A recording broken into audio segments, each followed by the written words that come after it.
know is that first you've got to get mad. You've got to say, I'm a human being. God damn it. My life has value.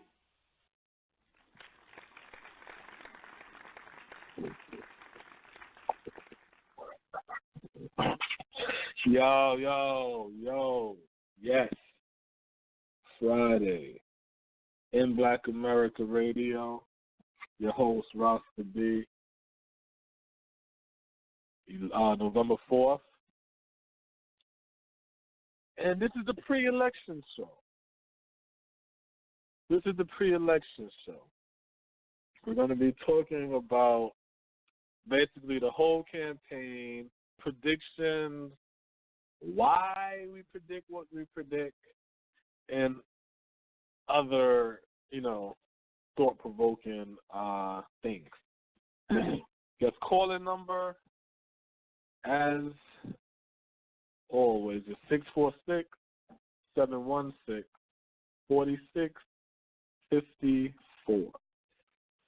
And before I go any further, let me go ahead and bring in Smoke. Smoke, are you there? Yeah, I'm here. What up? All right.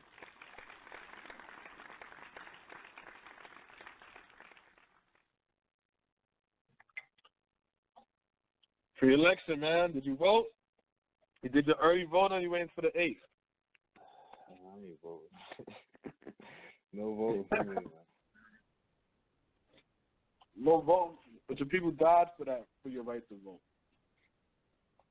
Yeah, I hear that. But if you don't vote, that's like voting for Trump. Yeah, we'll see.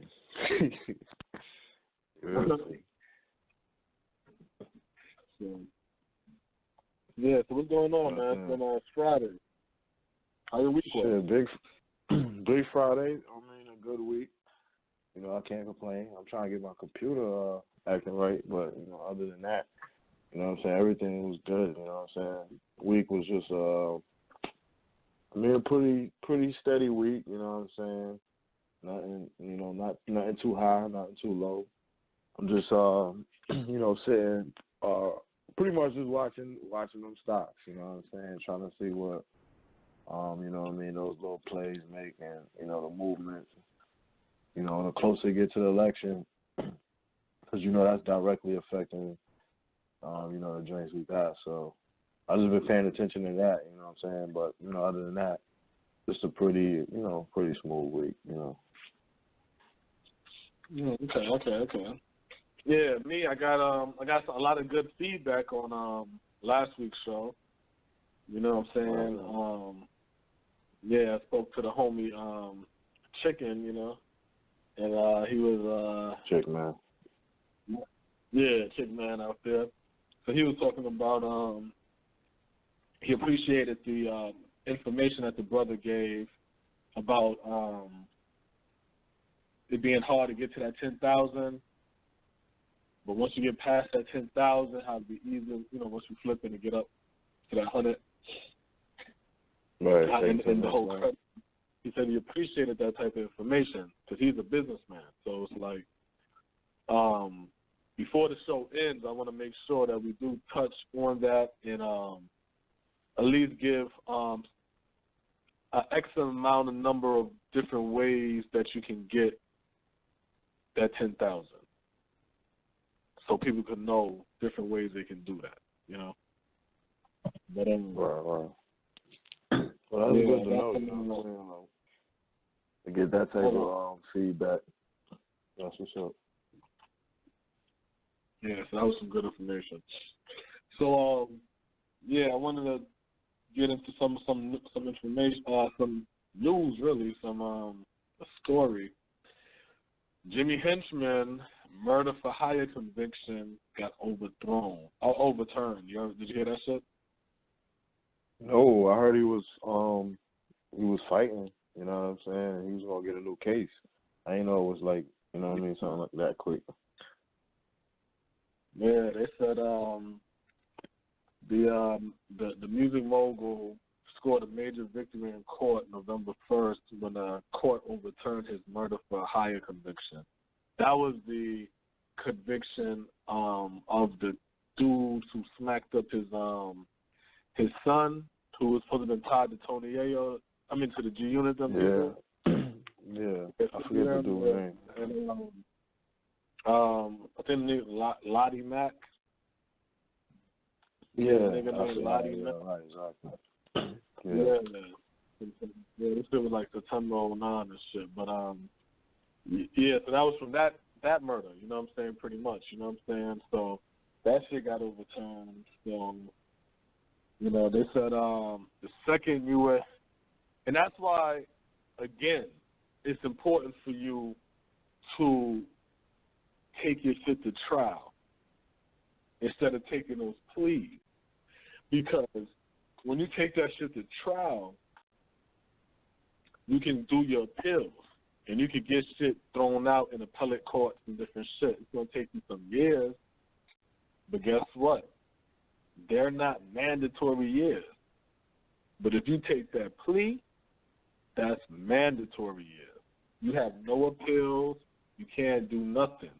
If you didn't do it and you take that plea deal, you can't even fight no more. But if you didn't do it and you go to trial, you can still fight. Look up the story of Chaz Williams, right? That's the last name, Williams, right? From Black Hand. Yeah, from Black Hand. Yeah, that brother had 99 years. Yeah. 99 years. Ain't snitch, ain't do nothing. He just went inside there and bust them shits out. Bust them out like the law library and fighting this case. Didn't he break out of jail one time too? Didn't he break out of jail? Or am I mistaken? Nah, you're right. He done broke out of, really walked out on some perfect opportunity, took advantage of it, yeah. So that's what he did with that. So, yeah, they November of they were the second U.S. Circuit Court of Appeals in Manhattan agreed and ruled a judge made errors that affected the fairness of the trial, specifically limiting the defense questioning of a key witness. Today, truth has. You see what I'm saying? So again, the circuit court was able to see the case and rule that judge made errors. But if that judge made them same errors and you would have took a plea, then that you can't rely on that circuit court to say that. Oh no, that wouldn't have happened. You would have just been in jail and doing your time or whatever. They're not going back looking at those cases like that. So yeah, that shit crazy. So they they said, oh shit, that nigga said, after that, he said, I want to thank my family who has suffered irreplaceable consequences. They got Michael K. Williams and that shit. People that he's thinking, you know what I'm saying? That means he's holding them down, you know what I'm saying? So that's actually a shout out, a good shout out, you know what I mean? And some other people, I don't know. Roseman took a swipe at the ex-prosecutor and said, I want to thank the ex-prosecutor, Todd Kaminsky, and his enlisted informant, and said, sorry, man, I can't, a whole bunch of shit. It's a long shit, whatever. I let God let you do what you done to me, whatever. Then they said, before the feud of G Unit turned deadly, all right, so they talking about the shit he did. All right. Jimmy offered a little message to some of his former friends. Lastly, to my so-called friends in the music business that have abandoned me, the devil is a liar, and now you've seen the devil and his details, Jimmy told on Hip Hop. Roseman current attorney Michael Rayfield said he was delighted with the outcome, even though Roseman is still serving 7 life sentences as a drug kingpin. for allegedly heading up a $10 million a year cocaine operation, another charge he denied. Now, the decision to overturn the murder conviction could set the stage for his other cases to be dismissed, since most of the same witnesses provided the same testimony and probably to the same fucking judge. Yeah, that's why people don't understand that shit. Hey, Jimmy, he's back. I mean, he's still fighting.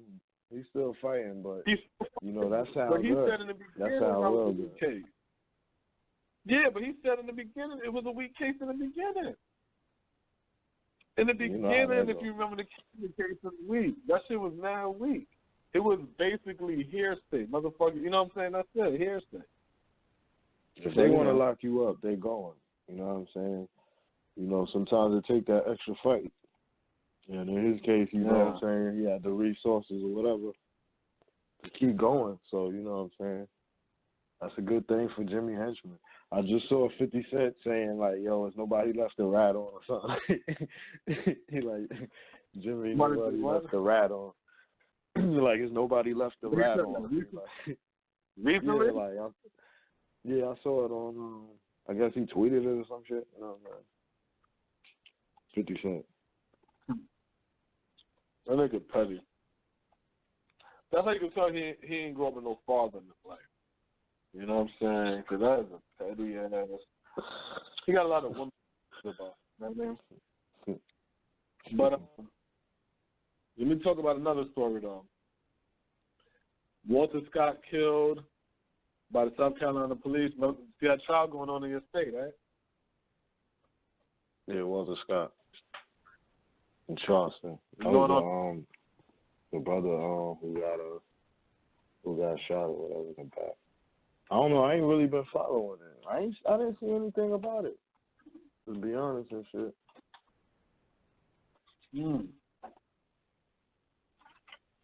That's interesting. I ain't seen nothing recently about it, you know what I'm saying? Well, you saying he on trial right now? Yeah. That's what I'm saying. It's interesting because, he's supposed to be on trial right now. So I thought maybe you I thought maybe you would have had some information on that, but I got it. Like on some, what you're hearing out there, you know what I'm saying? I mean, as far as people I've been around. I don't know. I got the story up. No, I got it up. So it goes. Oh, no, I got it. It was a passenger in that car, right? When the brother got shot. When he got shot, I don't remember. Yeah. No, I'm telling you. Okay. Yeah, because when I found that out, I was like, wow. And you could tell that he ain't know because, remember, he still walks back to drop the taser next to there to stage the scene anyway. And if there's a passenger there, it's like, nigga, I'm watching you, But it goes like this. A man riding with a motorist who was fatally shot by the police officer while running away from the traffic sign. But he was there. He says he wanted to know why he fired his shot. So it goes, that's the question I would like to ask him. Unfortunately, I can't. He was murdered, said Pierre Fulton, who worked with Walter Scott at a distribution warehouse. He said that the North Carolina police officer pulled them over for a broken tail light. That sounds familiar. A bystander's cell phone recording of Scott's death stunned the nation. And when it spread through social media, he said Fulton. So he's saying that Slager, who's white, the cop, faces 30 years to life if convicted of murdering Scott, who is black. He also faced separate federal charges, including violation of Scott's civil rights. Fulton said Scott surrendered his driver's license and stepped out of the car. Slager then ordered Scott to get back in again, and he complied. Then after the officer was checking the information, Scott bolted. This is what Fulton is saying, the passenger. The next thing you know, he was out the door. The gunshots rang out a short time later. So they say that he was shot 5 times in the back and in the buttocks. And then they said the bystanders captured it, but the police cruiser only recorded the traffic stop itself. The jury watched the dash cam video in court. It showed Scott suddenly running from the car and out of view after Slager got to his cruiser to check the license. North Carolina police called the prosecution to introduce the police video. He was asked by the defense if it showed anything unprofessional in Slager's behavior, and he replied, "Not that I can think of, sir." Scott's family members and friends were the first to take the stand. His fiancée called him a loving and kind person. A neighbor who had just sold Scott the car called him a good friend and neighbor. We looked out for each other. And Wilson told, and that's what Wilson told the jury. Now the jury of 11, it's no, they said the jury told. Wilson told the jury of 11, of 11 whites and 1 black, so it's 12 jury people, but it's 11 white people and 1 black, but that's his peers. In her open statement that even if Scott wrestled with Slager over the stun gun that provoked, it still shouldn't have caused him to die. So, in Wilson, that's Scott, Walter Scott's person.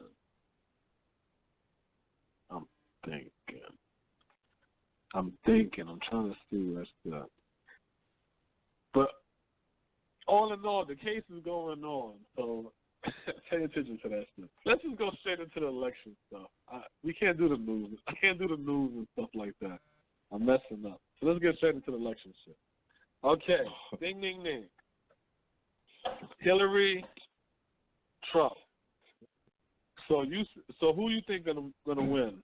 August. Who's gonna be the next president? Goddamn. I mean, my pick was Hillary. So, you know what I'm saying? I like to stick with my guns, you know what I'm saying? So make your argument. So make your argument. What's your argument? My argument is that the only argument I can see having as a pro for her winning is the media machine that she has behind her. And from how I look at it, the big question is, has all of the propaganda, all of the media, the attacks on Donald Trump character, will that affect the people and sway the people into, voting for Hillary Clinton? So I feel like that's a strong possibility. Now we really don't have anything to lean on in terms of her policy. Everybody knows she's a scumbag. So, this whole campaign for her has just been marketing to the black people, you know what I'm saying, with her dancing and, all of the antics that she did on that side of the game. And then, the anti-Donald Trump rhetoric. So, you have the story of his taxes coming out, how, he cheated on taxes. That's a running story. The story of him and, basically his like Trump versus women, pretty much. It's like they show him as like a male chauvinist pig. You know what I mean? So you hear, what I think funny with that? You know what I think funny with that? I think it's funny and hilarious that well, let me say it like this. Is Hillary Clinton gonna be the president for women, or is she gonna be the president for the whole United States? Because I find it funny how she can run off of that platform of being a woman, and out there for women and protecting women and women, and then when we get a black president, and we like, yo, why he ain't talking about black people? Shut up. He ain't the black president. He a president of the whole United States. And it's like, right. Hillary out here talking. Nah, do you think? I'm just saying, like, no, but like speaking to my point, and you saying that, you know, she's, you know, running off with a woman platform. They had Pharrell speaking, you know, one of these last couple of days, and he's speaking to, you know, women getting empowered and wanting Hillary to get in. So it's like that's, you know, that's the type of example that you're seeing on a day-to-day basis, especially now as it's getting closer and closer here. It's here. So, you know, those last punches and swings got to get put in, and then, you know, the actual day comes up. You know what I'm saying? So to me, it's the big media machine because she don't have anything else to stand on. You know, you start talking to politics and start digging up her background, we all know it ain't good. You know what I'm saying? Especially for black people to be voting for her. You know what I'm saying? No black man should vote for her. You know, we were deemed super predators by her. You know what I'm saying? And we know what that damn stereotype of black men, we know that's always carried against us. You know what I'm saying? So, I mean, she has numerous things that, you know, you can just eliminate her from from voting. She was on the side of Goldwater, the person that was for segregation and against the civil rights movement. She was a Goldwater girl. Right. I remember that. Now, when she get older, now she's doing the fucking twerking and the nay and shit for votes. Yeah, they over there scheming and scamming. That what was it? The Clinton Foundation or whatever the name of their foundation is. They taking money and funding their homeboys. You know, their businesses and shit, and letting them come in and eat off of that shit. I'm gonna tell you what nobody know about Qatar. Right? Qatar, and you can look this up. Qatar, them niggas got bread. Okay? I don't know what goes on in Qatar, man. I should Google it, look that shit up real quick. But Qatar had controversy because they was also told that they paid judges to influence the voting on Olympics going to Qatar. It was the Olympics. Whatever Olympics went to Qatar, you know what? Let me look that up. But yeah, it's the Olympics that was in Qatar. You know what I'm saying? Where is that? And like in the Middle East area, some shit like that. Yeah, that shit's out there in Abu Dhabi, in Dubai. Okay, it's an island. Bahrain and shit like that. Yeah. I'm trying to find it. Oh yeah, it's Qatar. Yeah. I'm trying to see if that. Yeah. See the whole Olympic shit because they did the Summer Olympics. No, they was at the 2016 Summer Olympics. No, I'm talking about when they hosted it. Because they had some shit that was controversial because they had paid the committees. You know what I'm saying? I'm going to have to look that up, but they had paid the committees or something like that to get the Olympics or something like that to them. And so basically what I'm saying is that's their get down. So now they out there breaking bread to fucking Bill Clinton and shit for special acts. Like, that's just real. That's not, and that's the point I'm making with people. Well, you know what? Continue making your argument for Hillary so I can make my argument for Trump. Yes, I mean, it's that media machine behind her. You know what I'm saying? Is that enough to affect the voters? You know, that's the big question for me. But you and know, it's more women than men too. right, right, and I mean that the promotion is towards her. She has the woman angle. I mean, all throughout the year, you know what I'm saying? You know, leading up to the election, you know, you see endorsements for her from women. I'm watching the BET Awards. Like, I didn't even watch all of it, but the part I saw was with Diana Ross' daughter. I forget her name, but she was on there like, vote for Hillary or whatever. Tracy Ellis. You know what I'm saying? So you see a lot of rappers, R&B artists. You know, I mentioned Pharrell. You know what I'm saying? Your boy Jay is headlining the concert for her. You know what I'm saying? So it's like, that's all like the angle. You know what I'm saying? That's all like the angle, and it's like, I see it in the people who talking about it. You know what I'm saying? Whether they seriously voting or not. You know what I mean? Just sidebar conversations is like Hillary. You know, Hillary. You can't get Trump in. Nobody's waving any flags for her policies. What type of change he's gonna make for America. They like none of that. So it's pretty much the anti-Trump rhetoric that's out there. All of the little bones they don't poke out the closet on Trump. You know what I'm saying?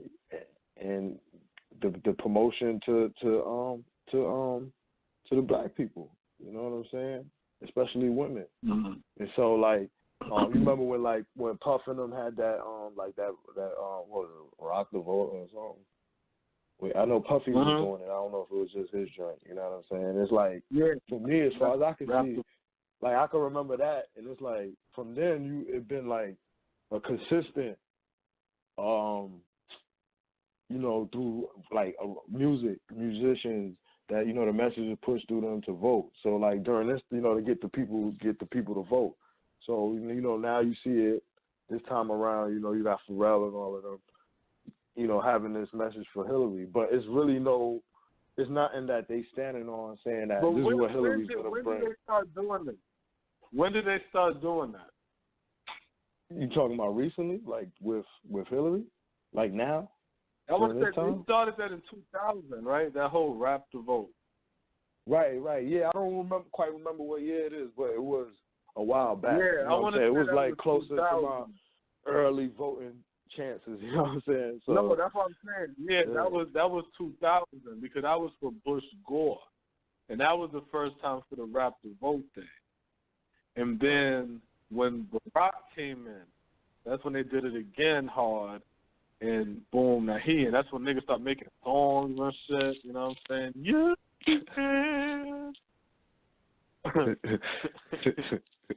You know, man. Shit is retarded, man. But yeah, so it's like it's gonna be that large percentage of people that's just going out, clicking to vote for Hillary with the thought process in mind of, we can't let Trump get in, man. Look at all this crazy shit Trump doing, man. We can't have, our president can't be ghetto like that. They got the video floating now like he can't read. They showing shit where he keeps saying fuck it. He don't like the teleprompter, and like showing deposition he doing in court where they consistently trying to get him to read from the documents, and he making like every excuse in the book like, I'm not about to read that, pretty much. Yeah. Like, he in the deposition, she like, I don't watch TV, so I ain't see none of these ads. I ain't see one. No, I might have seen one. I don't even remember which one I seen. It's not an ad. It's not an ad. It's like a video. It's like some comedians doing it, you know what I'm saying, like on their show. You know what I'm saying? But they showing actual, they showing like actual, clips. I never seen a comedian before as a white lady, you know what I'm saying? Something B or something like that. Some white lady, you know what I'm saying? But it was funny, you know what I'm saying? But you see a bunch of that. Whereas, like, you seen some of the things of like where Hillary, when they talking about her health and how she be shaking and shit like that. You know what I mean? You seen a lot of that, but you would think that like you would see more of it. You know what I mean? If the way they're attacking Trump, you would see more of that on the Hillary side, but you don't. You know what I'm saying? So it's like, but people going to vote, they're gonna be like, you know, they seeing those small things where it's like, yeah, we can't fuck with Trump, but it's nothing really to wave the Hillary flag for. You know what I'm saying? Nah, it ain't about the wave of the flag. I just want to hear what was your point. You know what I'm saying? The whole thing on her winning. Now, yeah, with me, I mean that's my standpoint. All right, so now we're going to talk with Trump now. Now, the reason why I think Trump didn't win is because of these reasons here. And then I'll pull out a big-ass chalkboard with a whole bunch of numbers and Post-it notes. All right, first we're going to get into timeline. We're going to get into a pattern. I'm going to go from 1980. 1980, Ronald Reagan, Republican, 2-term. Next president is Daddy Bush, 1-term, Republican. After that was Clinton, 2-term, Democrat. After Clinton, who had a surplus for the national debt, unemployment was up, and the money was good. You would think they would let Gore in. Nope. Bush, Republican, 2-term. After Bush came Barack, Democrat, 2-term. After Barack comes who? Republican. Check it from Lyndon Johnson up to Barack and see if that pattern still don't stick. And the reason why I say Lyndon Johnson up is because that Lyndon Johnson is when the blacks switched over to the Democratic Party. So, and that's when the whites switched to the Republican Party. So, anything, if there was a time when there was 2 Democratic parties prior to Lyndon Johnson, it doesn't matter because that's when it was predominantly white and Ku Klux Klan. So, that don't mean nothing. So that's that point. The next point, well, they got a black man in, so a woman's next. No. A black man had the right to vote in this country before the white woman had the right to vote in this country. He had the right to vote 1860 something.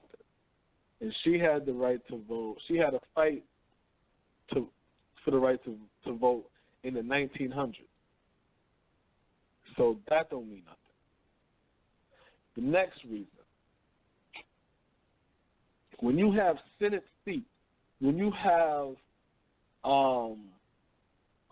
Supreme Court justices seats open, do you really think Republicans is going to say, I'm not going to vote for the Republican ticket, where we can have somebody come in to do our bidding and make sure we have a justice on the Supreme Court that's going to do our due diligence? They're going to say we're going to abandon that, knowing that the Supreme Court judges, they have to die to get off of that seat, and you're willing to wait until somebody else die for that chance? You think they're going to do that and have the Supreme Court rulings and stuff is imbalanced into one, like they're not going to get their guy in to do their bidding because he said he would grab a girl by the pussy? Do you really think they're not going to let this guy in because he said he wants to build a wall and say that Mexicans is rapists? You think they don't care about feelings. They care about law. Hillary Clinton, they got WikiLeaks out here showing that this chick here, this woman, she is on some old mafioso shit up there. I agree with you on that. Straight up, you know what I'm saying? So then when it comes to this Trump, she a crook, but the next thing when it comes to the Trump thing is he's the one that pays the politicians to do his bidding. So if he's saying, oh, these people is so weak and brought and soul that I'll do this my damn self, it's not even worth paying y'all to do it. Remember, this shit is neck and neck. And he didn't pay no money for advertising, ground game.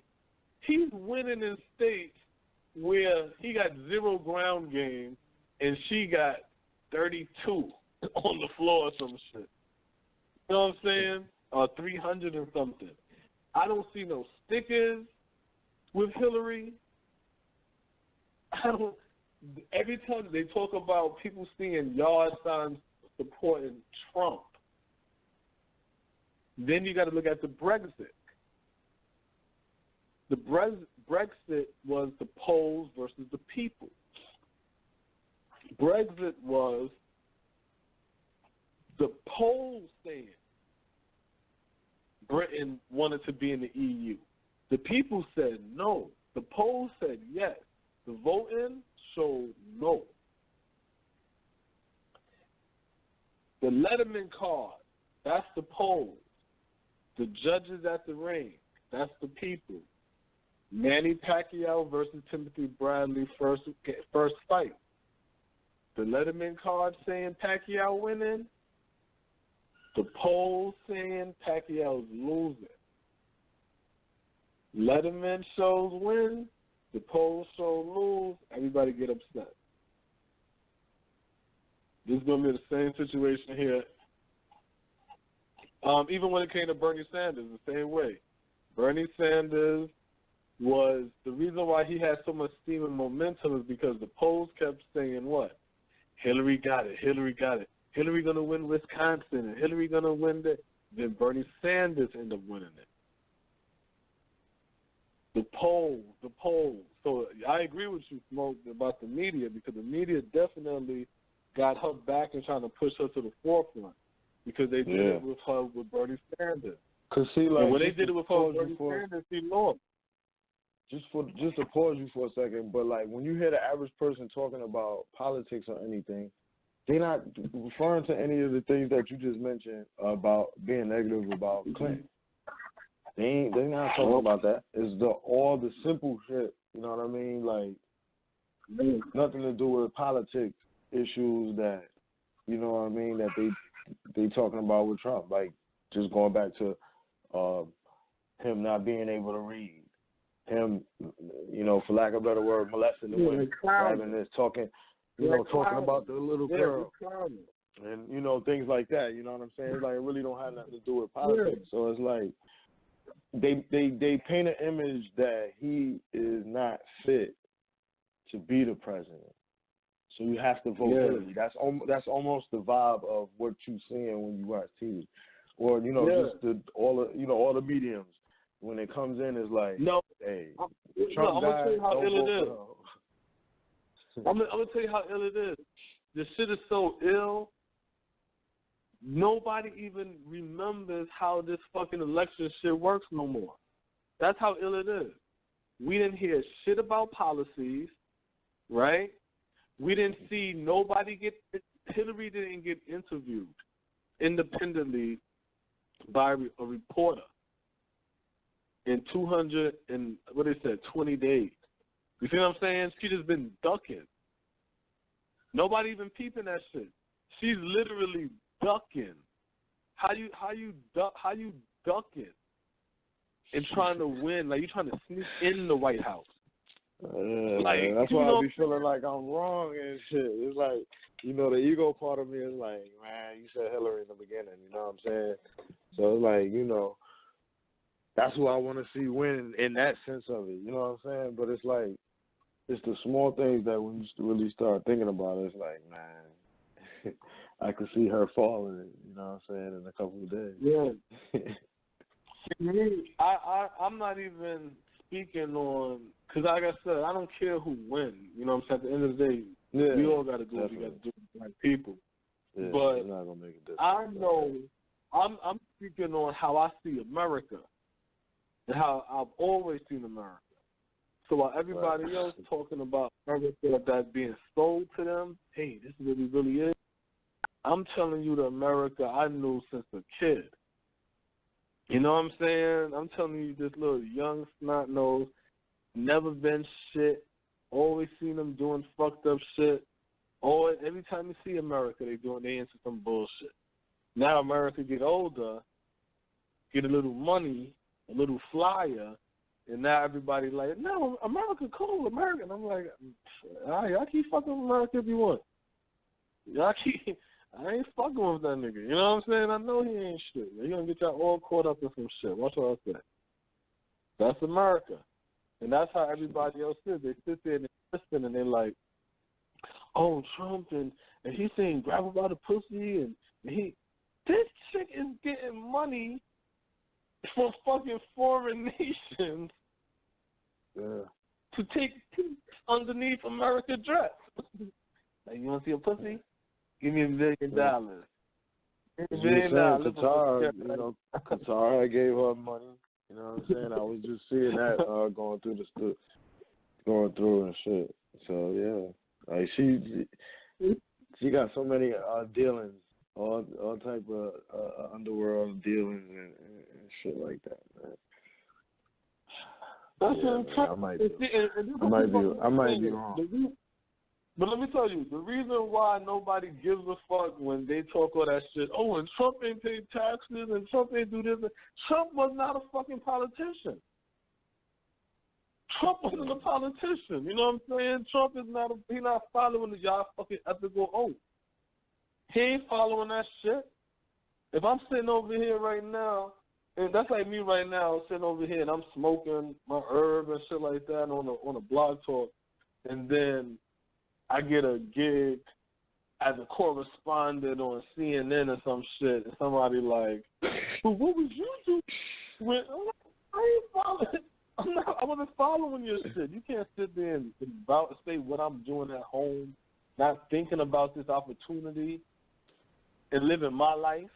I'm getting drunk, throwing up, and then you're going to say, would you want a president that would get drunk and throw up? I wasn't thinking about being a president then. You can't hold me to that. You know what I'm saying? Oh, he ain't paying taxes. Okay. That's America. See, my thing is like all that is fair game. You running for the presidency, you know what I'm saying? It's fair game. I get it. You know what I'm saying? But you don't see that attack against her. You know what I'm saying? It's like when, you know, they can make fun of Hillary with her shaking and shit like that, like I was saying before. We don't see the videos of it. They can kill that in the hole and run that in the hole. But you'll see Donald Trump memes and all that. You know what I'm saying? It's just like consistent ragging on Donald Trump. You know what I'm saying? It's funny. It's definitely funny. You know what I'm saying? There's some good ones out there. You know what I'm saying? But it's like you see the difference. But we had one like that. We had one like that. We had one like that. A president that everybody used to laugh at and joke on, and the comedians used to always clown. George Bush. We had one already. W. That's like people like y'all. Everybody, we talking like we didn't have one of these already. We had one of these already. George Bush. We had all type of presidents. We had actor presidents. No, I'm gonna tell you this. Barack is playing the fucking role of Bill Clinton. Sure, you should have right there. That's what Barack's playing. He's playing the role of fucking Bill Clinton. That's all he's doing. And then Hillary supposed to come inside because all that loose shit going on. Because you got to remember how close them Clintons was to Barack them team. Because remember, they was trying to get in and not let Barack in. Nobody remember all the little racist shit that the Clinton was saying. Right. Exactly. Barack, because even Michelle, that's on the other side for a minute. Fucked with the Clintons. Yeah, and that's why Michelle them never fucked with the Clintons. They never fucked with the Clintons, not until now.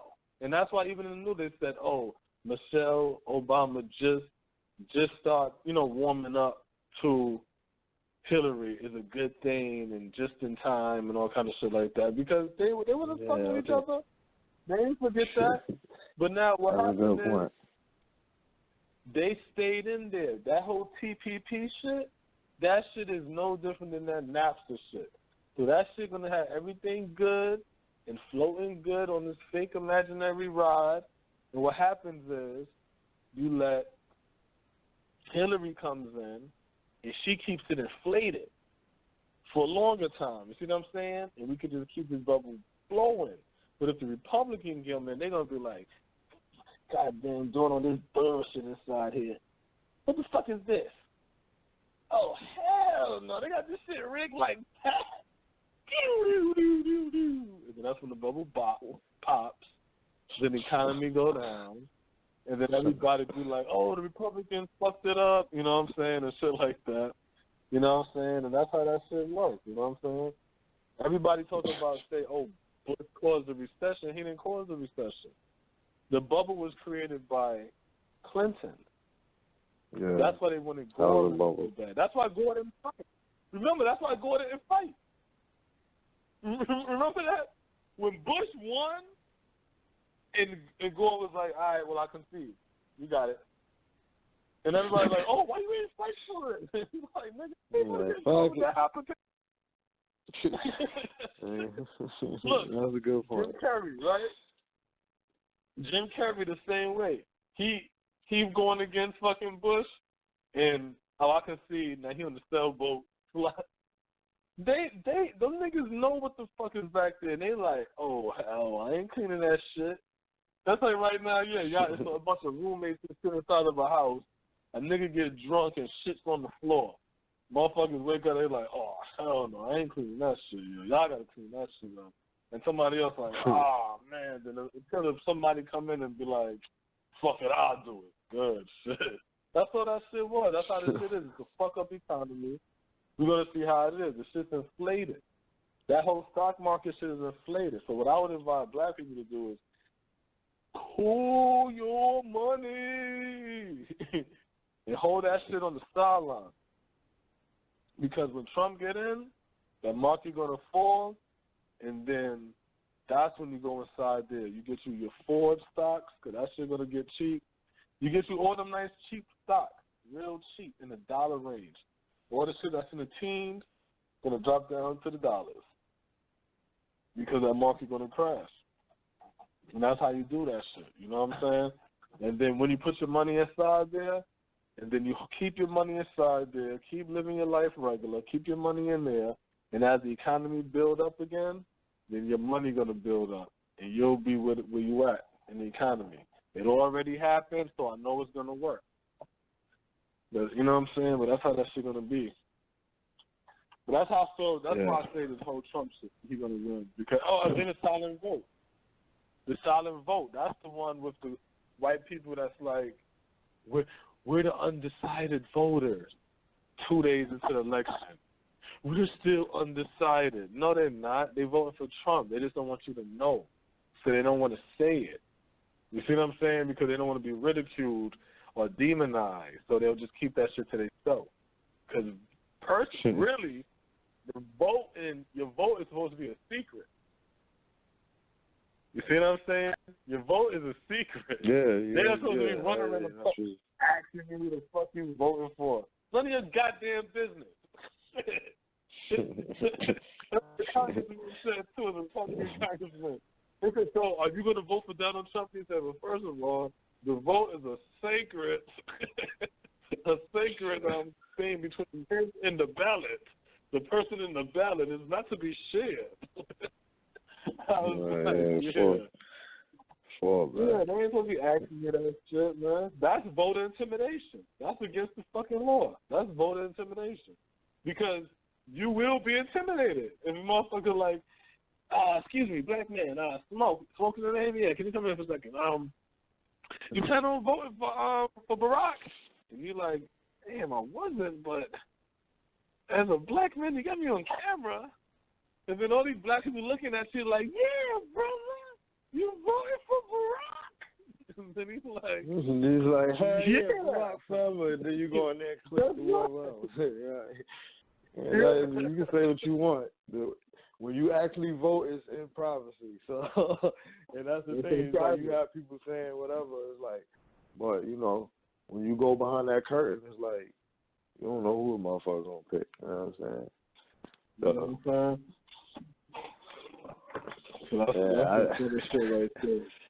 The process has definitely been funny on the Trump attack side of the game. You know what I'm saying? Yeah, man, Trump is a funny guy, man. He get in presidency, we gotta see this dude for 4 years. Oh man. Him and Hillary too, him and his man. funny looking wife. Him and his funny looking wife.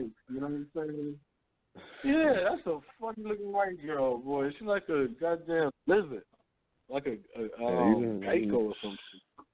Yeah, you know he's gonna milk that opportunity crazy if he become president. You know what I'm saying? It's crazy, man. I was just thinking like, this nigga's running for president. You know what I'm saying? I just remember being a young dude. You know what I'm saying? Just being in the city and shit. And you just hearing all type of shit about Donald Trump. But he always been painted as a buffoon type cat. He just got money. You know what I'm saying? He always been painted like that. You know what I'm saying? Oh, asshole type, prick type. Nobody's really, you know what I'm saying, standing up for Donald Trump, you know what I'm saying? So, just to be like, you know, from way back then to now, it's like, that, this nigga's running for president. And he got a serious chance of walking away with it. It's like, just the thought of that shit is funny. It's like, it's fucking weird, man. What's the world come to?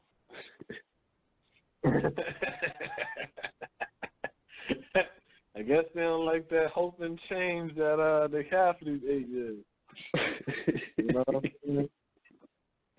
Right. Yeah, I'm see, my whole thing is this. People know this is my whole thing. I mean, you got to give props to Barack for the economy, building the economy, lowering the unemployment, and making the economy good again. You know what I'm saying? So I mean, you got to give him. You can give him that. The stock market went up a lot. I was saying it more than doubled because it was at 6,000, and now it's at 18. You know what I'm saying? So it more than doubled. So it's like it's triple. It almost triple. Yeah, infinite triple. Yeah. So it's like you got to give him props on what he did, but my whole thing is it's not real. Not taking nothing away from him. Because you walking out with your hands clean. It's the next person that's going to get the bomb. You see what I'm saying? So he's going to walk away clean. They just going to be blaming him and his policies of the past, like he did for Bush in the past. You see what I'm saying? But the whole he thing took heat in from Bush. Yeah. So my whole thing is, at the end of the day, I don't care because, see, we as black people, we need an economy. That's what we need, a fucking economy. Because that way when they play games like this, we could be pulling our money out the market with our economy holding it. You see what I'm saying? And when the shit falls, then we can hold our shit and then we can buy back in cheap. Buy more land for cheap, expand our black communities and shit and our takeovers. You see what I'm saying? and then hold on to our shit, work, do what we got to do. When the economy is good, get our money, let it be good. Once that shit get bad, we pull our money out and we start buying cheap again. That's because you mentioned on the show that you know, about the you know, being in Atlanta, and I remember during the time it happened, you was telling me about it. But like they had the condos for like what 2 for 1 or some joint you was saying or some shit like that out there. You know what I'm saying? So it's like, if you're talking in the sense of like, okay, the economy is going to have a downturn, and there is a, you know, a situation created like that again, where all of these, you know, businesses for cheap, spaces for cheap, lots for cheap, goddamn houses. We can build up a community. You know what I'm saying? It might not be perfect and finished. It could be just we own that land. Of these square miles, we have 90% of the buildings here in this area. That's how you start a community. You know, you might just start with the ownership of the land and creating those opportunities where you own it. It might not even be work land. Might not even have houses on it. You know what I'm saying? And that's where it comes with building and planning for the future. You know what I'm saying? Where it's like, okay, the next set of people, the next generation is going to come in and actually clear these lands and get them ready for houses or get them developed for whatever it's going to be. You know what I'm saying? And work like that. But it starts with owning the land and the property. So, you know, buying a 2 for 1 condo, you can go in and purchase those. You basically getting one for free. And you can find those places. You could put a person to work. You can put a person to work, a black carpenter, a black electrician. Hey, come fix these. Let's get a low price. Those are 2 houses that you can go and you can live in one of them. You can rent the other one out. You don't got to tax someone with the price on it. You can make sure you go in and, you know, interview and do it professional. Interview people, you know what I'm saying? Get a good family to go in there and that's going to help them out. Get them a good price. Hell, you own it. So it's like you can kind of wiggle with the prices and help somebody else out. And then plant that idea in them, like, this is what I did. You know what I'm saying? Maybe they can't go afford it and buy a house, but they could do something in their part, like, well, shit, the brother helped me out, so I'll be helping people out over here doing this, you know, playing your part and shit. You know, the caller from last week or whatever, he was just saying, like, black people just got to like each other. We ain't got to be hunky-dory, but let's just create opportunities like that for each other. Like, if you can do it, do it. You know what I'm saying? And understanding, like, if I'm receiving, you know, it's give and take. I'm receiving something from you, you know, you giving me a good deal on the rent or something. I might not have nothing I can give back directly to you other than, you know, the relationship we have, the business relationship. I can go help somebody else, you know what I'm saying, and you know, create a opportunity for them, you know what I'm saying? So it ain't about some old, like, kumbaya shit, you know what I'm saying? It's just like, just simple shit. Like, you could, I just gotta say that. Like, I mean, I feel you, but, you know, this is a capitalistic society. This ain't socialism. So, I mean, I feel you gotta pay how you pay. You gotta pay how you weigh, brother. I feel you. Well, we in a different situation too. You know what I'm saying? No, I get that. You know what I'm saying? But hey, you know, we got to get that economy. But since we all talking about the pre-election show, I also wanted to talk about some ballots that's on the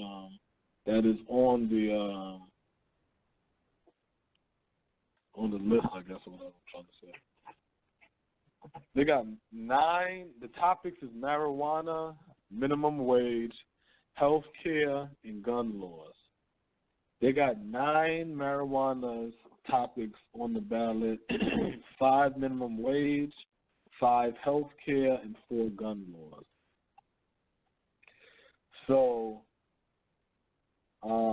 the states for marijuana is Arizona, Arkansas, California, Florida, Maine, Massachusetts, Montana, Nevada, and North Dakota. So they have these other things. They got the Proposition 205 in Arizona, Issue 6 in Arkansas, Proposition 64 in California. We got to read them. I don't want to just say vote yes, or just read them, I guess, and then figure out if you want to vote on it. 2 in Florida, question 1 in Maine, question 4 in Massachusetts, initiative I-182 in Montana, question 2 in Nevada, and measure 5 in North Dakota. Minimum wage. It's a measuring aim to increase the minimum wage has been popular proposals in 2016. South Dakotians will vote on a veto referendum to do the opposite by lowering rather than raising the minimum wage for minors. Damn, in South Dakota. All right, so check it. So this is for Arizona, Colorado, Maine, South Dakota, and Washington. Arizona minimum wage. Arizona is minimum wage and paid time off. Proposition 206. Damn. They don't get paid time off. Colorado is $12 for the minimum wage. Amendment 70, which is good because Colorado get all that weed money. Hell yeah, $12 for the minimum wage. I hear that. That's Amendment 70. Maine is our minimum wage increase. That's all it says. Question 4. Washington is minimum wage increase, initiative 1433. And South Dakota, I don't know what y'all economy is like, but they want to decrease. I guess they want to treat their youth like slave workers, but they want to decrease the youth minimum wage, and that's lower 20. So the youth, I advise y'all to vote no on that. Healthcare.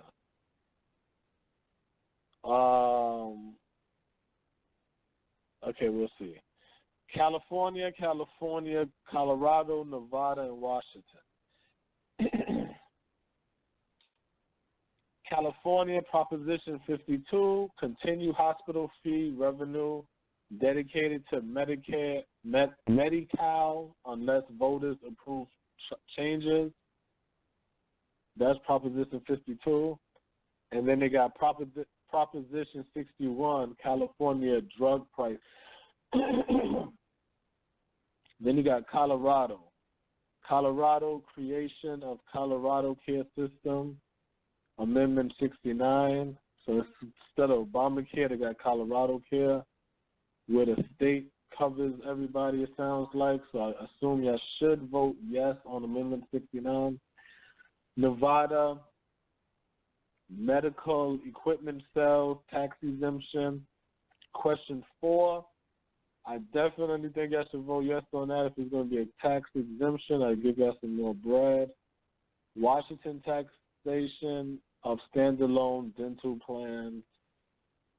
Adversary vote 14. I don't know what that is. Gun control. We got 4 states. California, Maine, Nevada, and Washington.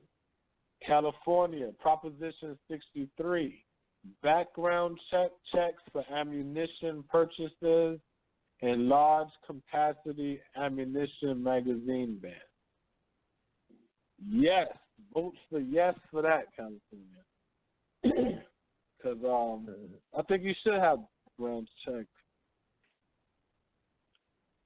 No, I don't. No, I don't. I really don't. Standard magazines, you can't get them big boys. Look, the political correct side. Yeah, I'm like, he sound like yeah. He sound like I don't know about that one, California. You might have to vote. Nah. But then you know out west, man. Those little white boys be shooting up the damn malls, goddamn movie theaters and all that. So yeah, but see me, I be thinking for black people. You know what I'm saying? And it's like we always might have they might use that background check on us where we can't get ammunition. You know what I'm saying? So it's like Yeah, That's how not I for look no at it. A lot of these ammunition. years, Not for ammunition, yeah, man. For fucking you know, do what you gotta do to get the weapon, you know what I'm saying? Outside of that, so you got to remember, shouldn't be used. during the Atlanta race riot, one of the things was the white people wouldn't allow blacks to get ammunition for their guns. So the mulattoes, the ones that could pass for white, they was buying bullets and bringing it in town for the blacks who couldn't buy it. So to me, that sounds the same way, saying a background check, because now if they can put something on our background to deny us from getting ammunition, then it's the same shit. So I say no to California Proposition 63. Main background check for gun sales. Question 3, Maine. Background checks for gun sales. Hell yeah. Question 3, yes. Background checks for gun sales. And that's not hypocritical. Get a background check so he can get you a gun. If you can get you a gun, not to be able to get fucking ammunition. Leave me alone now. I hate the guy. I gotta still get it. I got it. Yeah. Well, normally the background check background is not that expensive anyway, so it's like, yeah. do the damn background check, get your shit. Yeah. Yeah, Nevada got a gun background checks for gun purchase. Question 1, yeah, vote yes on that. Washington individual gun access prevention by court order. Individual gun access prevention by court order. Initiative 1491. I don't know what that is, but you know your state. So those are like, I guess, the 4 major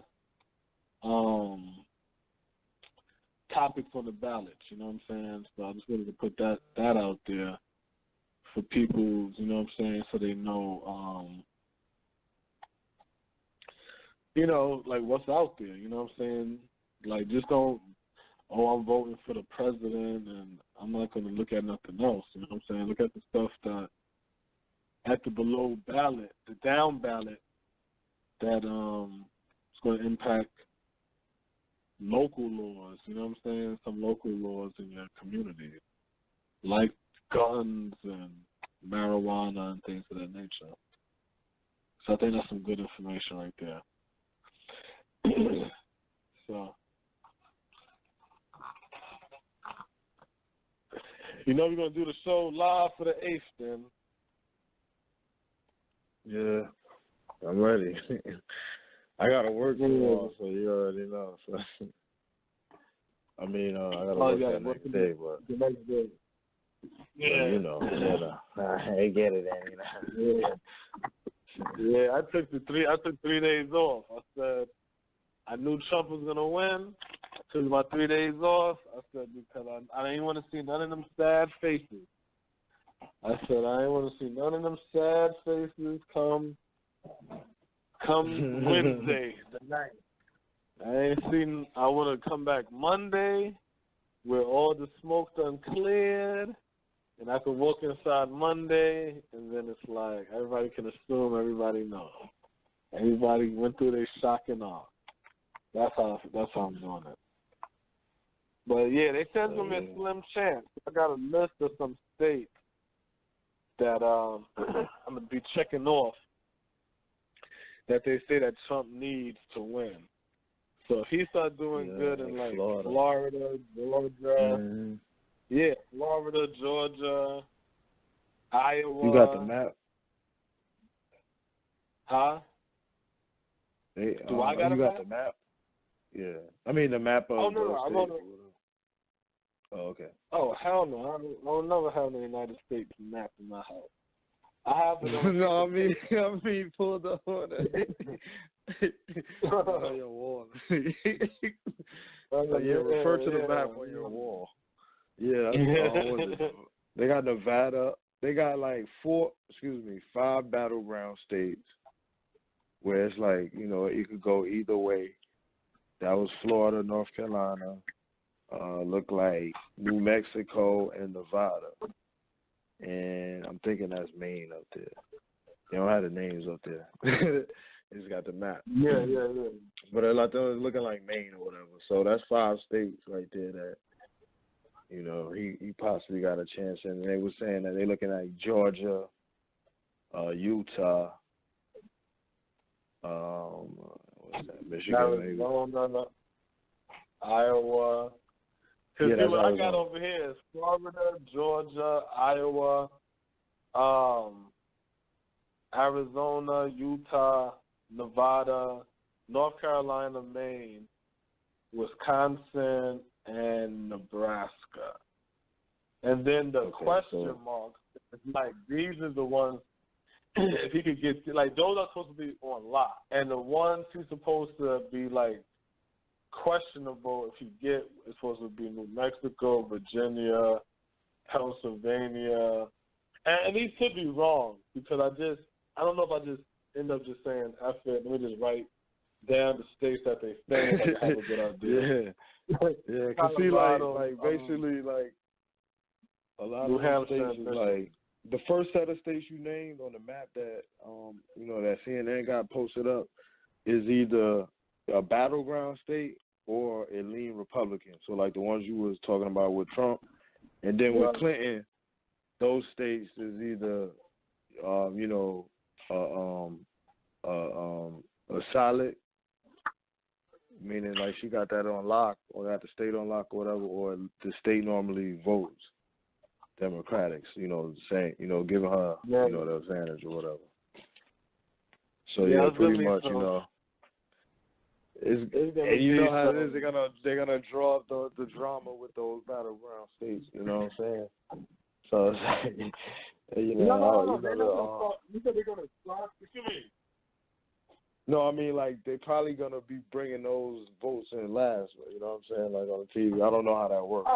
But I'm just thinking it in my head, like, yeah, the battleground states, they're going to start, they're going to be like, put those shits on the end, you know what I'm saying, like, you know. Yeah, they're going to be teasing y'all, they're going to be teasing us with them battleground states over fucking day. All day. Mm-hmm. And once you start slipping away and you start hearing them say, oh, and we didn't predict that he could win this, but he got this one, and well, we knew he'll get this one. Watch. Then it's gonna be like there's gonna be something else. When Hillary lose, they're not gonna expect that loss. That's my prediction. That's my prediction. They're not gonna expect that. They're gonna be looking like egg on their face, like, and watch everybody gonna be like, it was just like BritX, the whole BritX shit. Straight up. Yeah. The whole Brit. I remember we talked about an article with him speaking during that time where he was out there in England during that time. And, you know, they had an article with him talking about that shit. And remember the whole story, and then you was you read the story, and he was talking about the BritX. And I said, do you know what he mean by that? And he was like, is the state gonna like secede or some shit like that? And I said, nah. Polls and people. The polls keep saying Britain is gonna stay with the European Union, but the people voted to get out. And they didn't know that. And that's the same thing that's going to happen now. I don't see no Hillary Clinton signs nowhere. I don't even know what the hell that shit look like. You can't, man. Exactly where you're going from. You can't. You can't promote her. You can't stand her up. It's like, you can't do it. It's like, Clinton, put her up on what? You know what I'm saying? The only thing you can do for her to win is bash Donald Trump. He's dumb. He's arrogant. He doesn't know how to talk. He doesn't have a filter. You know what I'm saying? He's going to do all of this crazy shit to America. You done heard all type of theories from people about Trump. Oh, we gonna be slaves again if Donald Trump get in office. You done heard like it's the you know the way it's affected the thought process of some of people. Like they said the same thing with Romney. Remember, Joe Biden said if Romney wins, he gonna put the chains back on you. Come on, black people. He was talking to black crazy. people. Yeah, keep talking. I'm gonna Google it. You can find it. Yeah, shit. I forgot what I was saying, but yeah, I mean, Trump, man. You can't stand Hillary up. You know what I'm saying? You can't promote her. It's all about anti-Trump. You know what I'm saying? So that's the only promotion that you've seen through the networks, through the media. You know what I'm saying? The mainstream media was anti-Trump. You know, you have the real stories of the corruption with Hillary Clinton, with you know her the email scandals and all of the all of the after effects of that. Then you have you know constant stories of her coming up with the Clinton Foundation, them accepting money and all of their scandalous shit going on with them. So it's like, no, here you go, right here. Right here you go, right here. You see the stories there. They're there. So watch this. Yeah, go ahead. This is 2012. Vice President Joe Biden on Tuesday told a diverse crowd here, including many African Americans, that presumptive Republican nominee Mitt Romney will put you all back in chains by unshackling Wall Street. Biden told more than 800 ticket supporters that Romney wants to repeal the financial regulations enacted after the Wall Street crash of 2008. He's going to let big banks once again write their own rules, unchain Wall Street, Biden said. Then he added, they're going to put you all back in chains with the economic and regulatory practices. So, again, this is a pattern. You see what I'm saying? This is a pattern that goes on with these guys. You know what I'm saying? They know the code words and the key words, how to speak to us to get us to submit and follow their shit. You don't have to pump policy and laws to the black community for us to bite on shit like that. So it's like, we don't got to know what you're doing. You don't got to know what you bring to the table for us. You know what I'm saying? Vote Hillary. Mm-hmm. No Trump. You know what I'm saying? So it's an easy way to, you know what I mean, get to drum up the support for her. And since we don't got to talk about policy, we can just, hit Trump with all the underhanded shit. You know what I'm saying? And he make it easy. He makes it real easy. You know what I'm saying? So really, yeah, man. I picked Hillary, but I wouldn't be surprised if Trump won. You know what I'm saying? I wouldn't be surprised at all. You know what I'm saying? This is gonna be hilarious, man. I mean, like I said, we ain't gonna know until goddamn the 8th. You know what I'm saying? Yeah, we ain't gonna know until then. But man, this is gonna be it's gonna be an interesting election, because it really is like, it's gonna be like, wow, you know what I'm saying? Like, what is it gonna be? Because we got a lot of different situations going on. We do have the Latino vote creeping right behind us. You know what I'm saying? And we don't even care about that. That's the crazy part to me. That's what trips me out. We're sitting around over here thinking the shit is sweet. You know what I'm saying? We have another vote in that trying to strengthen themselves and be a political factor in America. And it's like, we're going to wait until they become a political factor in America before we do something. And it's before like we that's even the organize. Before we even organize, no, that's we ain't even organized. Yeah. But that's what I'm saying. Like, before we do something, like, we're not playing the game. We're sitting over here thinking this stupid slack shit we doing is cool.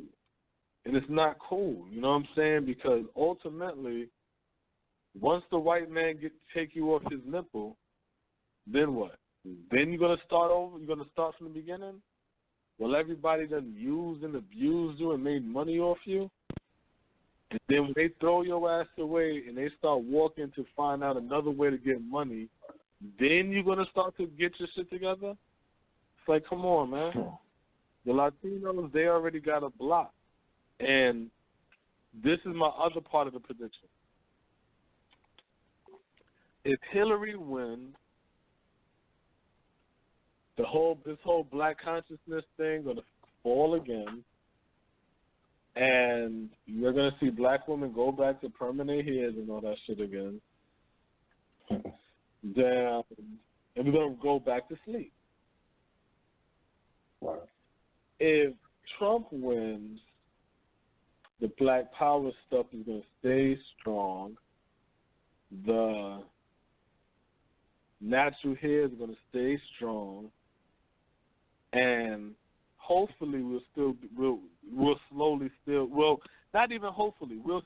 building or working towards building that black economy, because we'll see that it's a necessity.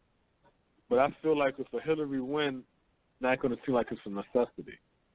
Now, with a Trump win, that means the white power structure in this country is still strong.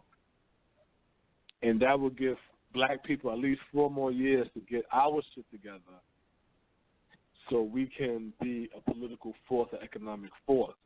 Because if we don't, we will get crushed in a capitalistic society. If Hillary wins, then I feel like what I said with Trump just now, I said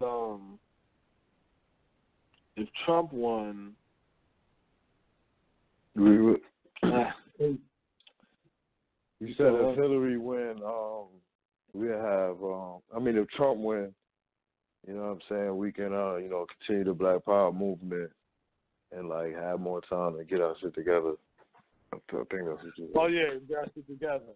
If Hillary wins, then that means the white power structure is dead in America. And the Latinos is going to shift to the Republican side because they're not going to be able to get representation in the Democratic Party. They're going to shift to the Republican side, and then the Republicans, you're going to see them not fight for deportation of the illegal immigrants. And the Latinos are going to have the Republicans are going to have the Latinos as a voting bloc, and the Democrats are going to have the blacks as a voting bloc. And that's when we're going to see what real power is. That's when we're going to see what real power is, because now we're going to see a voting bloc that have an economy and have political power run a country against a people who don't have an economic power but have voting power, spending power, and all kinds of stupid fake ass. That's when we're going to see what power is.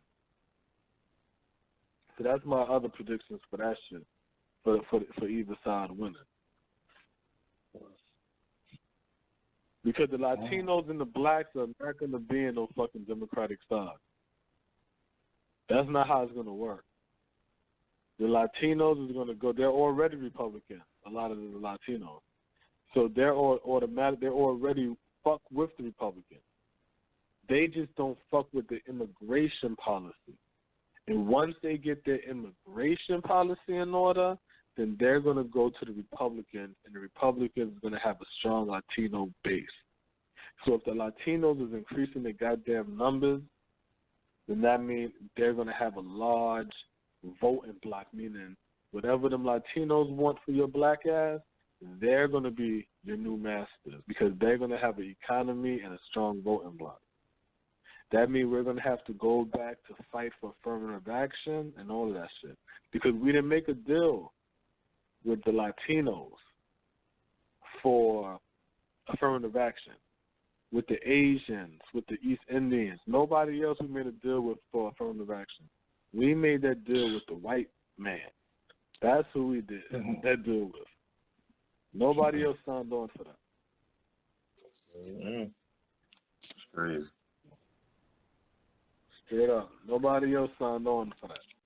So when you sit over there and you're like, damn, man, why these Chinese ain't trying to hire me? Because they didn't sign no deal that they had to hire you. Like the white man. That's why you keep on trying to come in. Start all over.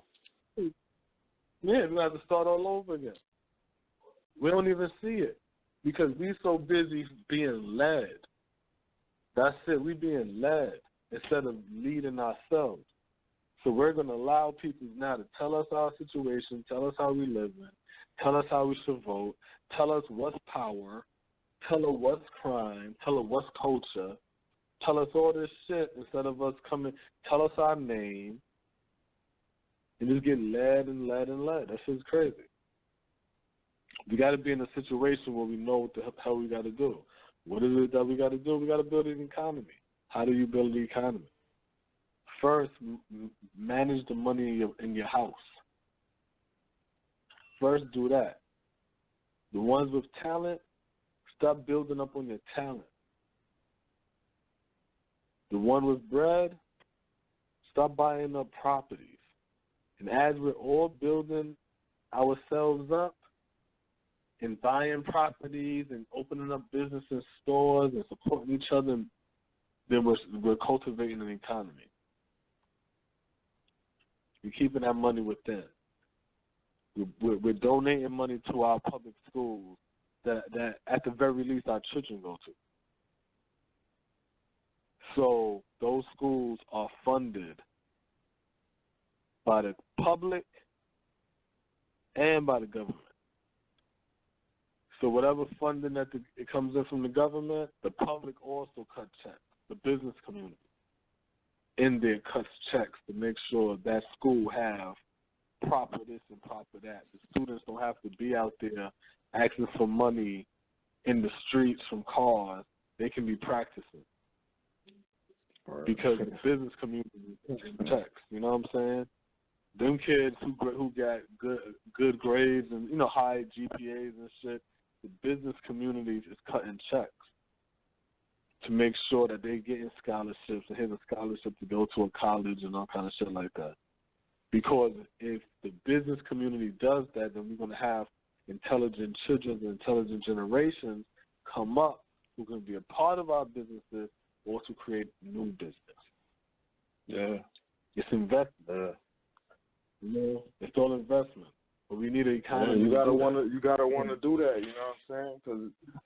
And that's the main thing. You know what I'm saying? We gotta operate in our minds, not only just opening the businesses and shit, but the actual spending amongst each other, the actual funding the programs for the kids. Make sure the gym has got the basketballs, whatever it is you have to do as a business. You're not gonna put all your profits there. You still gotta operate as a business, like you said before. We in a capitalistic society. You got to make bread. But, it's that certain duty, you know what I'm saying, to give back in some sort of way to build. You know what I'm saying? Like, we got to have that, too. You know what I'm saying? That element in there where it's just not like just caking. You got to just make it as a duty to, you know what I'm saying, at least help build. Because we talk it, but, just, we got to actually do it. You know what I'm saying? So, yeah. Yeah. Because when you put that money back out there, that's just going to bounce back. Because it does help. You know what I'm saying? Because let's say in the perfect world, with that happening, having that mother with 3 kids, single mother with 3 kids, able to go into this black-owned apartment complex where her rent might be $400 for right. a 2-bedroom, you know what I'm saying, or something like that. She's able now to properly take care of her child. You have a tenant, you know what I'm saying, and then you got children now growing up now in a better, you know what I'm saying, like it helps the whole community compared to, you know, well, these people got to be pushed here. And yeah, because that little kid, her daughter, her son, her daughter, they not breaking in your house. You know what I'm saying? They not turning tricks in the hallway. They not, you know, doing some crime around just to supplement in the house. You know what I'm saying? Because a lot of that crime comes from lack of. You know what I'm saying? So that's one kid who's able to concentrate on doing homework instead of being cold. You know what I'm saying? Or instead of being hungry, that extra $300, $400 a month that she's saving in a situation like that, she can, like you said, take better care of it. So it's like we could have that duty. That person that might own it, I might own it and can charge $1,000, $1,200 for it. But if you can turn you a profit and still be able to help somebody, that's the type of mind frame we gotta have and shit. Instead of, you know, getting the business established, because we got the talent and mind frames to do that shit. But then we still spending, you know what I'm saying, and building other people's shit up. So we could do it, man. We could do it. Yeah, that's my whole shit. But that's how the elections and shit work. That's how it works for you. That's how voting works. That's how it votes for you. It works for you. None of that shit works if you think it's just about you picking somebody. Now, you picking somebody is going to work for the person you picked, but the person that you picked isn't going to necessarily work for you. But if you got money behind your vote and money behind your pick, now we're talking about another topic. Now we're talking about another story. And that's the part of the game that black people haven't caught on to yet. Because now we're even saying, which I've said on the show before, vote locally. But still, vote locally is the same situation. If you ain't putting no money behind that, it's still not going to matter. Now, you can vote people in, vote people. Yeah, because you can still vote people in, vote people out. But how you know the people that's in and out ain't puppets to somebody behind the scene? Because if they're puppets behind the scene, if these are people that's puppets behind the scenes, then it don't matter who you vote in and vote out. It's just a new puppet that's going to go over the same person's hand. You know what I'm saying? So it's like, that's why it's important to get that an economy. We have to have an economy. We talk all of that shit, you know what I'm saying? And we'll sit there and we'll try to figure out how, you know, we'll ask the same question. How do we get there? How do we do this? And how do we get there? How do we do this? And what do we need to do? Oh, if we all was on the same page, if we was all on all of that means economy. So if we had an economy, guess what? We all going to that's the page we be on. Yeah. We never, you know what I'm saying? We never all going to do the same shit. We never all going to believe the same shit. But getting money and building the black community, then that's the page we all need to be on. It's the page. And guess what? Yeah. That's not something that everybody have to do. See, that's something that the doers can do. That's all. The ones who know they can do it is the ones that do it. But as we're building, like Puff with the schools. All right, Puff, now you're doing the school shit. Now you got black parents now I'm sending their kids to Puff school. Puff school now is teaching Right and exact, you know what I'm saying, and building the kids up and shit. Like, they go into college, now they becoming business leaders, and because of what they learned in Puff School, they're donating back, and they was taught to build their community. So now you get these leaders, and that first generation that come out of Puff shit, now comes back into these communities, and they building up community. And now they're being, you know what I'm saying, they're like the big mans in the community, like the drug dealers. And then that turns the whole generation into saying, I want that same energy, because it was just masculinity I'm really looking for. But now I can display it by really running our community, but running it correctly and running it right. Then we can, you know what I'm saying, then we can start to see everybody else on the same page, loving one another. The black woman showing respect to the black man. The black man showing respect to the black woman. Children behaving correctly, having morals and respect. Grandmas being able to walk out the house and grandfather being able to walk out the house and breathe air and worry about getting gunshots and shit. You see what I'm saying? It all starts with an economy. But you can't say, oh, we need to start to love one another. It's hard to love somebody when you're hungry. I can tell you that. Personal experience. You know what I'm saying? Straight up. It's hard, you know. It's hard, you know what I'm saying? Like, I ain't trying to hear that shit. So it's like, you know, it's hard to even have a clear mind, you know what I'm saying, when you got to think about, nah, that's not going to be, my mind ain't going to be right. But guess what can have my mind right? Opportunity. How do opportunity present itself or come at somebody? Through economics. Whether the opportunity is illegal and I want to present you an opportunity to transport some shit for me or to sling some shit, you see what I'm saying? Or if it's a job opportunity. You know what I'm saying? It could be a situation of a rap situation. You a bum dude or whatever, and then it's like, listen, I got some books here. I don't like to rap. Why don't you rap my stuff? That's an opportunity. Opportunities should be all economic.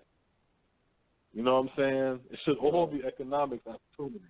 So now, once we, the doers, start to build and have our economics and our businesses and stuff and build that up and use our businesses as war camps, where when you have your situation, you're trying to lock down this whole block, this whole community. You stacking that bread. You got 17 minutes to get into the money part.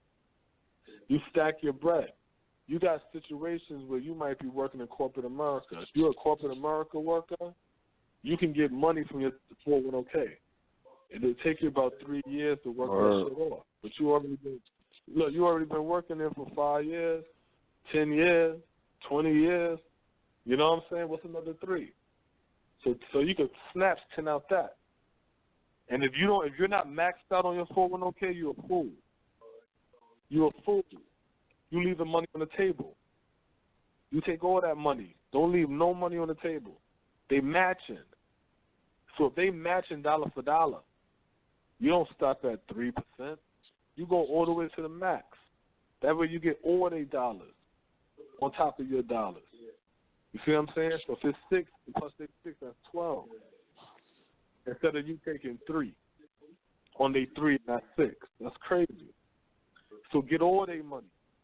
Now you can get your 10 and work off the 3. Yeah, my homie. I was just gonna say my homie. He just got permanent on his job maybe a month or 2 ago or whatever, and you know he got presented with the 401k, so he was like, you know, he wanted to ask us about it. You know what I'm saying? Me and Fat Boy and shit. So you know we pretty much broke it down to him, and he like, oh word. He's like, man. He looked at the paper like, I don't want no money taken out of my account, out of my check, you know what I'm saying? And I'm like, you know what I'm saying? Once we broke it down or whatever, it was like, it was almost like, for him, he was looking at it like, yo, this is like a definitely, a must. You got to do this. Like, why would you not do it? Yeah, you got it. You know what I'm saying? So that's definitely for business creation and, seizing the opportunity with the money. But sure, just also for emergency. You know what I'm saying? Just to have that there. I mean, I know we talking about getting to 10,000, but you know, you in a bond. You know what I'm saying? You can always go into your 401k. So it's like it's definitely a good. Yeah. And you get 2 loans off of it. So you know, if you need to get 1 loan, you always have an option to get another loan. You know, and depending on how much your balance is. You know, normally, like, you know, I guess it's different from company to company on how much, you know, the minimum balance you can carry in there.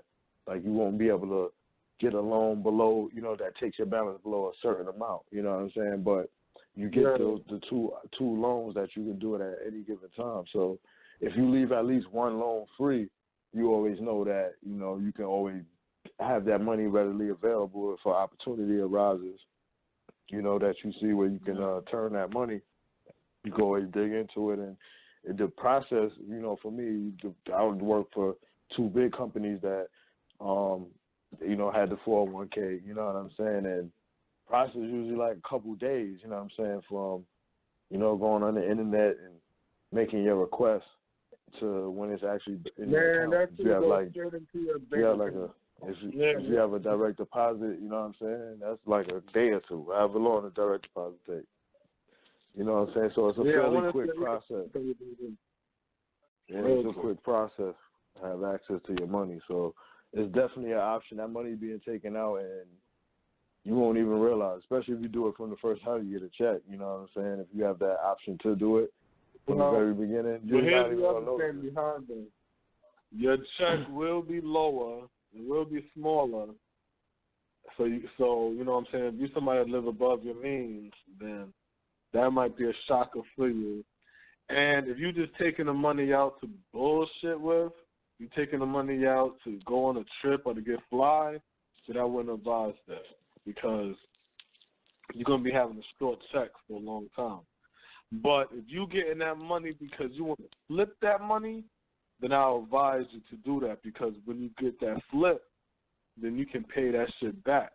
And then you'll have your extra bread from your flip and you'll have enough money to pay off the loan and you'll have your regular check again. So that's just a win-win. But another way to get you have to pay it back.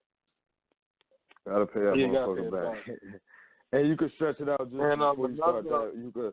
You could stretch the payments out, you know what I'm saying? But I think it's like from 1 year to maybe like 5 years or so. So, you know, if you have a large sum of money that you're withdrawing, you can stretch the payments out a little longer. You know what I mean? If it's not a situation where you're going to, you know, turn the money back quickly to you to pay off the loan, you can make your payments a little lower, you know, by stretching out the terms on it. So that, you know, the impact on your check each week is a little bit lighter, you know what I mean? So you always have that option of paying it back quicker versus paying it back longer, you know what I mean? But yeah, go ahead.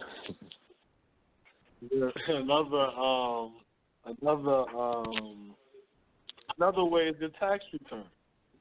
When you do your tax return and stuff like that, all right, so we're going to call it tax return CD, right? So we're just going to say another way is a CD. You get you a CD, and you do your CDs. You can do it every year if you want. Yeah, I suggest every year. At the minimum, every year. So what you do is this. When you get your tax return, a lot of y'all get some nice, good tax returns. Put in there at the very least $1,000.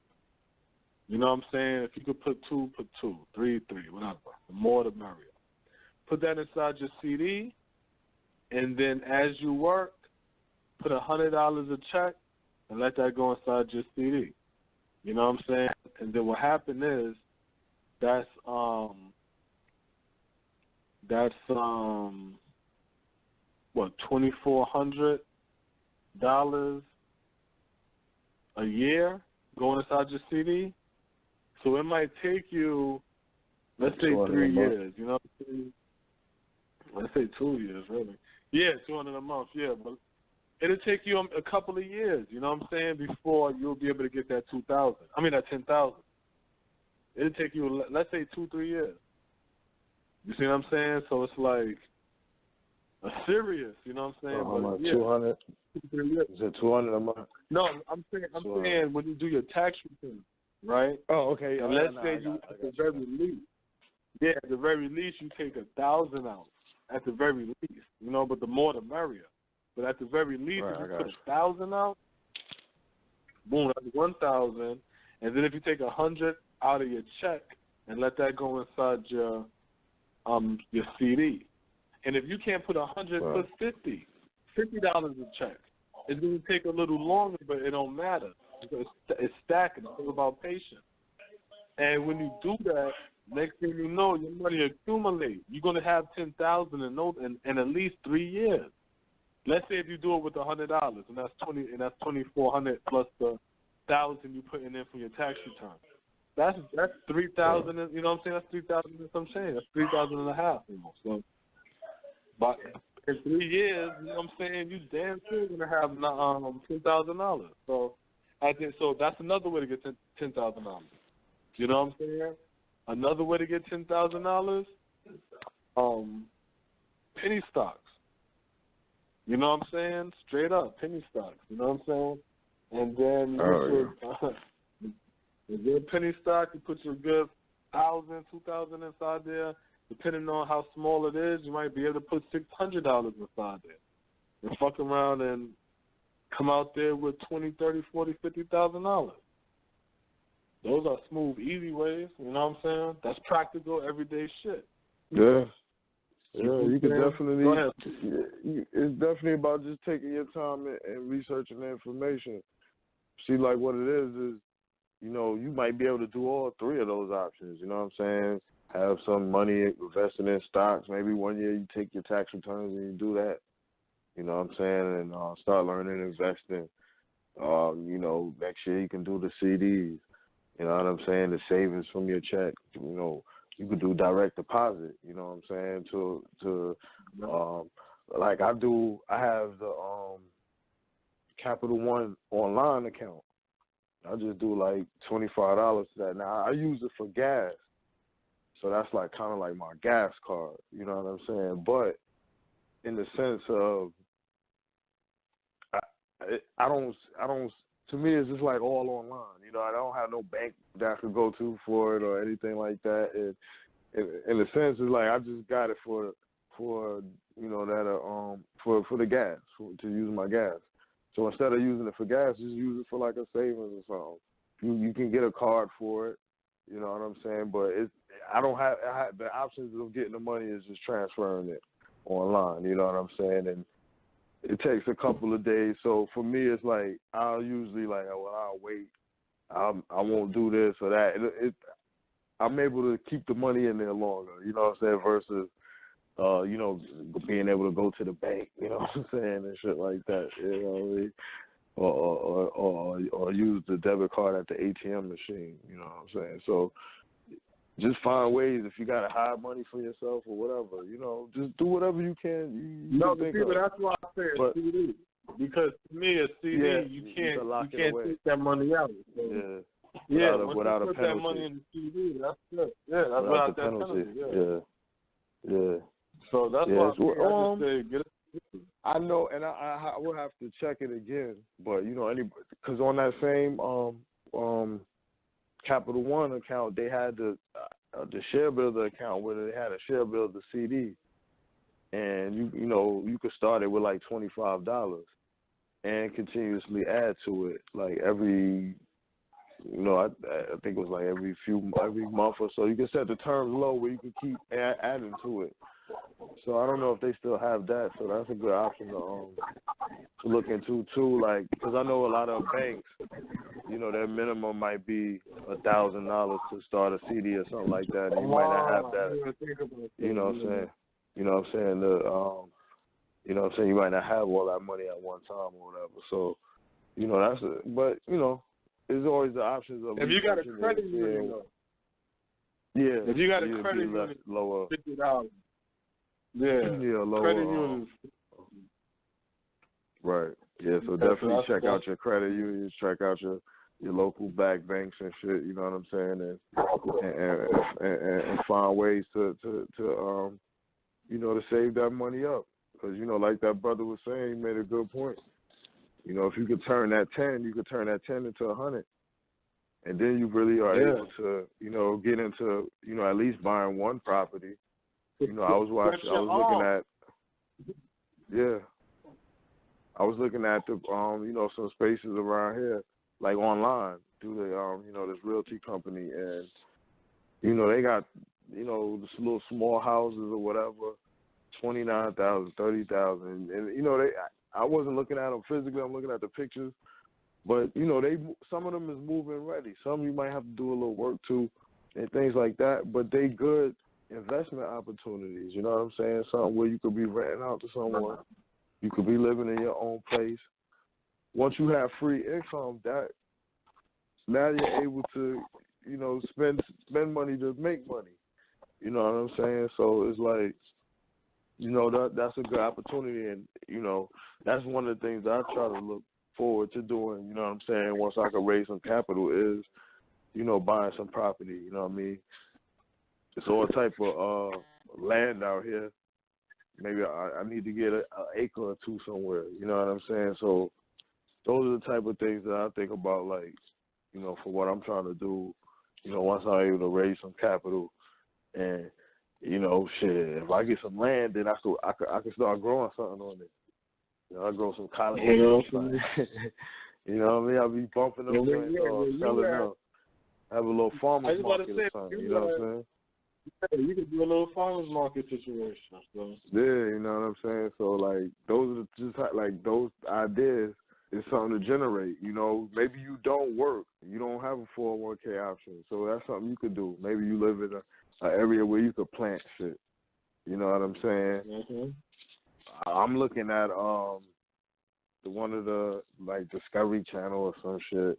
The people, they live in the woods, like a husband and wife. And they got honey, you know what I'm saying? They just got bees going to the little thing, make the honey, and they sell it. It's like whatever they were selling it for. You know what I'm saying? You can recreate that somewhere. I know it's somewhere with some temperatures somewhere where you can recreate that and be selling your honey. Anything, you know what I'm saying? So it's like, you just got to, explore through those ideas. And, some people going to have a creative way of making their money. You know what I'm saying? Whether you're an artist or something. That's not being lazy. Somebody gonna give us some shit, you know what I'm saying? And start getting back on our grizzly. Because that's the type of black people I remember us being. I remember us being innovators, us being hustlers, us being like, when niggas talk about going to third world countries and shit on vacation, and everybody like, dollar, and I'm selling this, I'm selling that. That's how black people used to be.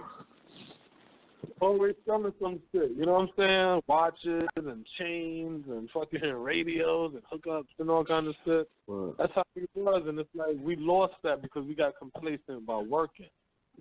And it's not to say there's something wrong with working, but it's something saying that it's wrong when we give up being entrepreneurs to be workers. You know what I'm saying? Now we have a whole generation of people with no talent, you know what I'm saying? No skills. But they got degrees, you know what I'm saying?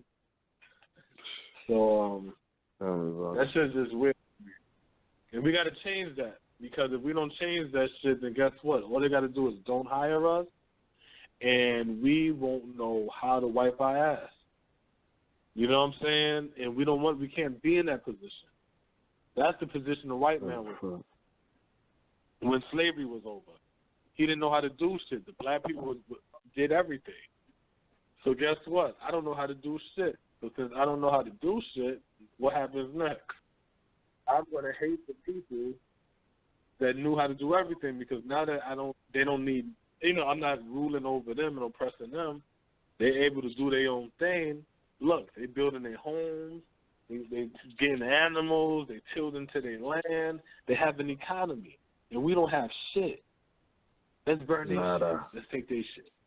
Let's change laws to oppress them. Now we got to change it. So, we got a minute left now, breaking down. You know, it's In Black America Radio. Obviously, you know what I'm saying? Check us on the Facebook, In Black America, Twitter, In Black America 7, YouTube page, In Black America Radio on the YouTube. I don't know if you're gonna have a show Saturday, but we will be back on the 8th, and we're gonna have the live coverage of the shows of the election, so we can live find out, am I right, Rasta B, about Trump, or is Smoke right about Hillary? Close it out, Smoke. Yeah, Rasta B got his Trump gear ready. You know what I'm saying? Got the poster board in the back. Trump.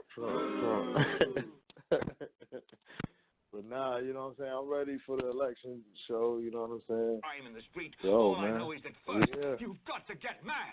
You've got to say, I'm a human being.